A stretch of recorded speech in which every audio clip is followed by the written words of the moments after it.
बिस्मिल्लाहिर्रहमानिर्रहीम, अस्सलाम वालेकुम नाजरीन। मैं हूं बाबर हयात और आप देख रहे हैं 24/7 उर्दू न्यूज पर होम एक्सपेंस के ताबन से बाबर हयात शो। नाजरीन, आज थोड़ा लेट इसलिए आया हूं कि थोड़ा मसरूफ था और वक्त ज़रा थोड़ा शॉर्ट था, तो इस वजह से कुछ काम निपटाने थे, तो मैं लेट हो गया हूं। बहरहाल आ गया हूं, थोड़ा लेट आया हूं, लेकिन बड़ी इंपॉर्टेंट न्यूज़ लेके आया हूं आपके लिए, और वो है कि मिसबाह उल हक जब T20 कोच के ओहदे से हटेंगे तो उनकी जगह कौन T20 कोच बन सकता है। कुछ नाम इस वक्त गर्दिश करना शुरू हो गए हैं। जी हां, पहले तो यह बात हो रही थी कि मिसबाह उल हक की कोचिंग को खतरा है, फिर यह बात हो गई कि जो क्रिकेट कमेटी है उसने मिसबाह उल हक को T20 कोचिंग से उतारने की तजवीज़ पेश कर दी है। बाय द वे, ये भी क्यों की है इस पर भी बात करूंगा। और उसके बाद फिर अब तीसरे मरहले पे जो होता है वो ये होता है कि सब लोग कहते हैं अगर मिसबाह नहीं होगा तो फिर उसकी जगह कौन आएगा T20 कोच।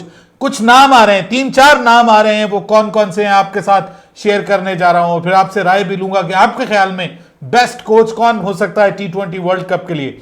उसके अलावा अगर हम बात करें तो जनाब कुछ आईसीसी ने वर्ल्ड टेस्ट चैंपियनशिप के हवाले से बात की है, और एक आध बयान हम माइकल वॉन का शेयर करेंगे जिसमें उन्होंने बाबर आजम को बड़ा के बारे में बड़ा जबरदस्त बयान दिया है, और इसके अलावा उन्होंने मोहम्मद रिजवान के बारे में भी जबरदस्त बयान दिया है। बाबर आजम और मोहम्मद रिजवान का कंपैरिजन भी किया है इंग्लैंड के साबिक कप्तान माइकल वॉन ने।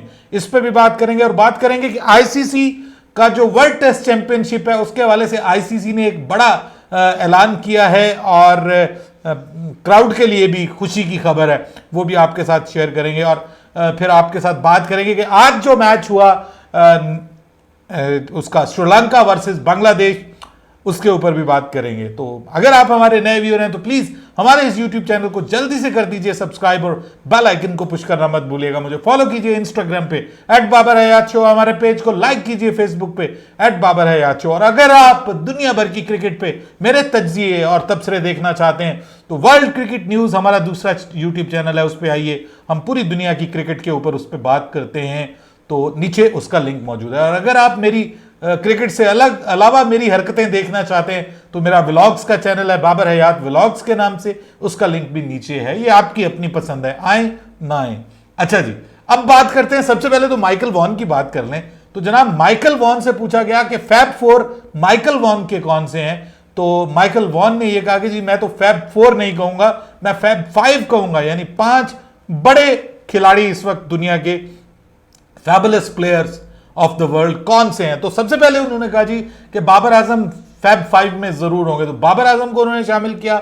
उसके बाद उन्होंने शामिल किया विराट कोहली को, फिर तीसरे नंबर पे उन्होंने शामिल किया अपना केन विलियमसन को और जॉय रूट को, और फिर 5वें नंबर पे जो स्टीवन स्मिथ हैं उनको। तो उन्होंने कहा ये मेरे फैब 4 हैं। जब उनसे पूछा गया कि मोहम्मद रिजवान और बाबर आजम में से आप किसको हाईली रेट करते हैं, तो उन्होंने कहा ऑब्वियसली बाबर आजम। मोहम्मद रिजवान की अपनी जबरदस्त वैल्यू है, उन्होंने बहुत अच्छा परफॉर्म किया है, वो बहुत बड़े फाइटर हैं, सारी चीजें अपनी जगह, लेकिन जो बाबर आजम की क्लास है उसका कोई मुकाबला नहीं कर सकते।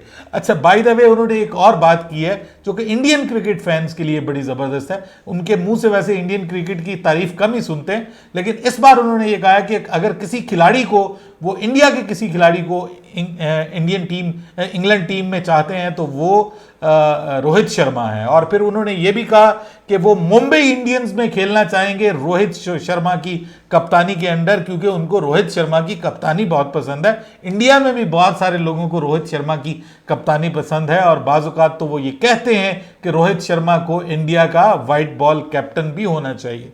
बहरहाल वसीम जाफर से उनकी लगती है, तो उन्होंने कहा कि अगर किसी को मैं सोशल मीडिया पे ब्लॉक करना चाहूं तो he will be the Wasim Jaffer, क्योंकि वसीम जाफर उनकी अच्छी खासी तबीयत साफ करते हैं जब वो उनका आपस में मुकाबला होता है। बहरहाल उन्होंने कहा जी कि इंडिया वर्सेस इंग्लैंड सीरीज, उसमें जो है वो कप्तान, उन्होंने ये कहा है कि जी इंडिया वर्सेस इंग्लैंड सीरीज जो है उसमें इंग्लैंड आसानी से जीत जाएगा और इंडिया हार जाएगा। इस पर आप अपनी राय दें, क्या ख्याल है, आसानी से इंग्लैंड जीत जाएगा? मुझे लगता है इस बार आसानी से नहीं जीतेगा, एज इंग्लैंड को हासिल जरूर है, लेकिन इंडियन टीम उनको काफी टफ टाइम देने वाली है, कुछ भी हो सकता है।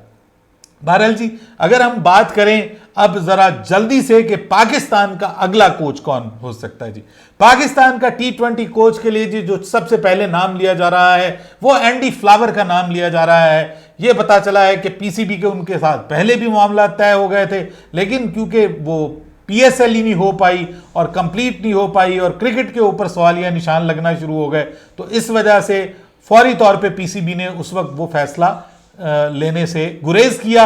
अब उनका नाम दोबारा लिया जा रहा है और वो वापस आएंगे यहाँ पे शायद, तो एंडी फ्लावर, तो शायद उनसे दोबारा बात की जाए। उसके अलावा दूसरा नाम जो कि लिया जा रहा है वो है हर्षल गिब्स का।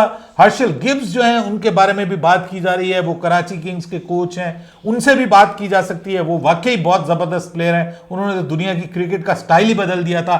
तीसरे नंबर पे जो कोच का नाम लिया जा रहा है और मैं चाहता हूं कि उनको ज़रूर आजमाया जाए, वो अब्दुल रज़ाक हैं जी। अब्दुल रज़ाक के बारे में भी बात की जा रही है कि उनको भी T20 वर्ल्ड कप में पाकिस्तान का या तो हेड कोच बनाया जा सकता है या T20 कोच बनाया जा सकता है। ये हु नोज कि हेड कोच मिसबा रहे हैं और T20 कोच अलग कोई आ जाए, कुछ भी हो सकता है। अच्छा, ये भी पॉसिबल है। और इसके अलावा और क्या पॉसिबिलिटी है? इसके अलावा जो नेक्स्ट पॉसिबिलिटी है ना जी, वो ये है कि यूनुस खान को ही T20 कोच बना दिया जाए, क्योंकि यूनुस खान ही वो कप्तान है कि जिनकी कप्तानी में मुझे जो याद पड़ता है पाकिस्तान ने T20 वर्ल्ड कप जीता है। तो यूनुस खान भी हो सकते हैं और यूनुस खान और अब्दुल रज़ाक दोनों मिलकर भी हो सकते हैं और T20 कंसल्टेंट भी कोई हो सकता है। तो कुछ चीजें इस वक्त पीसीबी देख रहा है। बहरहाल पाकिस्तान क्रिकेट बोर्ड की जो क्रिकेट कमेटी है उसने ये सजेस्ट कर दिया है कि अगर आपके पास ऑप्शन हो तो आप जो है वो ज़रूर चेंज कीजिए, और अगर ऑप्शन नहीं है तो फिर मिसबा कोई रहने दीजिए, ये भी कहा है उन्होंने। और ये बयान जो है वो वसीम अकरम की जानिब से नज़र आ रहा है। वसीम अकरम खुश नहीं है, बाय द वे, वो बड़े इंपॉर्टेंट फैक्टर हैं पाकिस्तान की क्रिकेट में। ये अलग बात कि वो ठीक कहते हैं कि वो नहीं चला रहे, बाकी क्या चोले बेचने आए हुए हैं, लेकिन अगेन मैं ये कहूँगा कि उनकी बात सुनी जाती है और उनकी बात पे अमल भी होता है।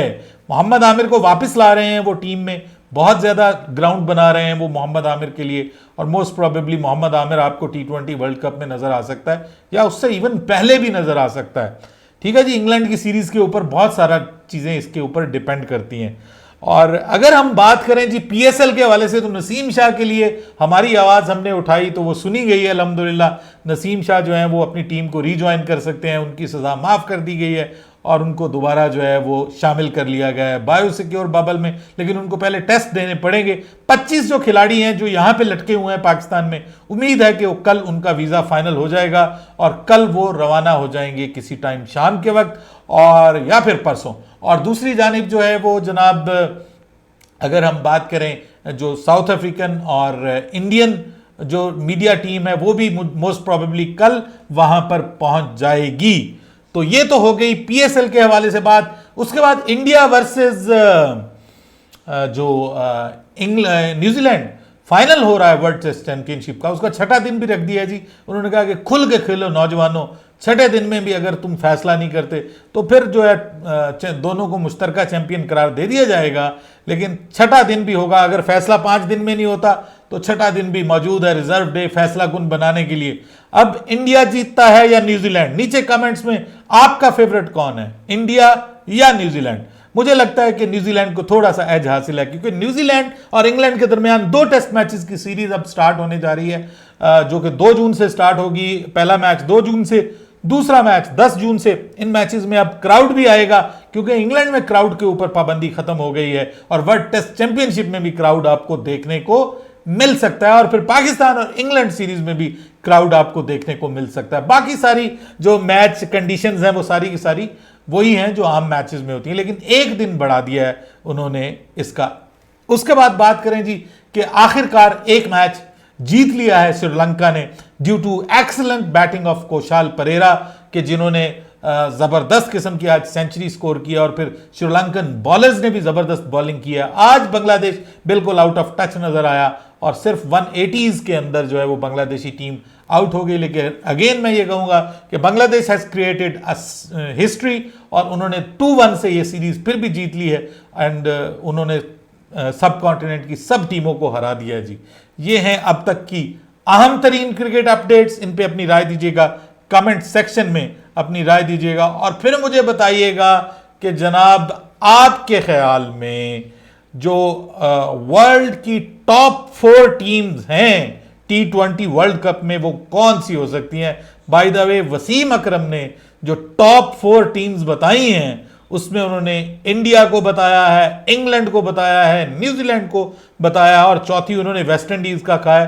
पाकिस्तान के हवाले से उन्होंने कहा कि जी इन तिलों में अभी तक तेल नजर नहीं आ रहा, जब तक हम अपना कॉम्बिनेशन अच्छा नहीं कर पाते तब तक मैं पाकिस्तान के हवाले से कुछ नहीं कहूंगा। अपनी राय दीजिएगा कमेंट सेक्शन में। बाबर हयात को इजाजत दीजिए, अल्लाह हाफिज।